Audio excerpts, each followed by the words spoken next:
Oh,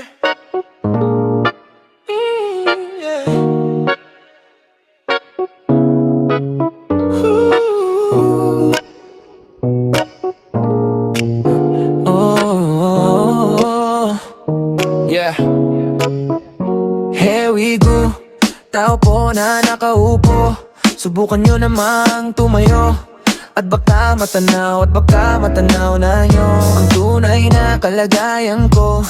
Ganito kasi yan eh. Tao po, nandyan po ba kayo sa loob ng malaking bahay at malawak na bakuran? Mataas na pader, pinapaligiran at nakapilang mga mamahaling sasakyan. Mga bantay na laging bulong ng bulong, wala namang kasal pero marami ang nakabaro. Lumakas man ang ulan ay walang butas ang bubong. Mga plato at kutsara hindi kilala ang tutong. At ang kanin ay simputi ng gatas na nasa kahon. At kahit na hindi Pasko sa lamesa ay may hamon. Ang sarap sigurong manirahan sa bahay na ganyan. Sabi pa nila ay dito mo rin matatagpuan ang tao na nagmamay-ari ng isang upuan. Napakbang pagkakatao'y pinag-aagawan, kaya naman hindi niya pinakakawalan. Kung makikita ko lamang siya ay aking sisigawan. Kayo po na nakaupo, subukan nyo namang tumayo at baka matanaw na ninyo. Ito, tao ko lang gagapo, subukan nyo namang tumayo at baka matanaw na nyo ang tunay na kalagayan po.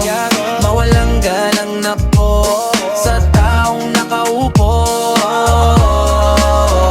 Alam nyo bang tapakan ng bigas namin ay di puno? Ang dingding ng bahay namin ay pinagtagpit at pinyero. Sa gabi ay sobrang init na tumutunaw ng yelo na di kayang bilhin upang ilagay sa inumin. Pinakulong tubig sa lumang takuring uling-uling, gamit lang panggatong na inanod lamang sa estero na nagsisilbing kusina sa umaga. Yaming banyo ang aking inay na may kayamanan, isang kaldero na nagagamit pag ang aking ama ay sumweldo. Pero unang bubulang pa rin, ulam na tuyo na sen ang 50 pesos sa maghawi pagkakasyahin. Di ko alam kung talagang maraming harang o mapatas lang ang bakot o nagbubulag-bulagan lamang po kayo. Kahit sa dami ng pera nyo, walang doktor na makapapapalinaw ng mata nyo. Kaya wag kang masyadong halata ba? Ito sa langit, ang matama ay wag magalit. O bato sa langit, ang mataman ay wag masyadong halata. Hey! Hey! Wag kang masyadong halata. Hey! Wag kang masyadong halata. Hey! Hey! Wag kang masyadong halata. Hey! Hey! Hey! Oh! Here we go. Tao po na nagangobo-bobo, pupulaman ang tumayo. At baka matanaw na nyo ang tunay na kalagayan ko. Mawalang galang na po sa taong nakaupo.